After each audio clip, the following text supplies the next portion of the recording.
Hello everyone, welcome back here on KSPNtv. I'm your host, Cardin Rudy, followed by my co-host, Michaela Nguyen. Hi everyone. And in this one, we'll be talking about boys baseball. Now before we start, once again, a big shout out to our sponsor, Pizza Man Dance, for the support here at KSPNtv. All right, let's take a look at last week's results. Starting us off, we have our Pacifica Tridents facing off against the Ventura Cougars, where in the first game, we took a tough loss 4-3, but we bounced back in the second game 14-12. Then Dos Pueblos matched up against Santa Barbara, with Dos Pueblos taking down Santa Barbara in both games, first game being 6-2, then in a shutout in the second game 3-0. Then we had the Rio Mesa Spartans face off against the Buena Bulldogs, where in the first game, Rio wins 4-2, but Buena comes out on top in the second game 7-6. Then we had Oxnard match up against San Marcos, with San Marcos taking a win in both games 3-2 and 8-5. Now for your standings, we have San Marcos in first with an 8-2 record.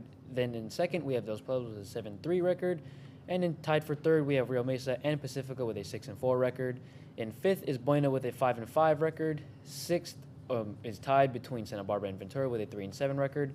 And Oxnard is in last with a 2-8 record. Now the next league games include San Marcos facing off against Pacifica, Ventura facing off against Oxnard, Dos Pueblos facing off against Rio, and Buena facing off against Santa Barbara. But they will be doubleheaders, so they will play each other on Tuesday and Friday. But that is all for this week here on KSPN TV. We hope you join us for next week's results, and that's it for us. Bye, everyone.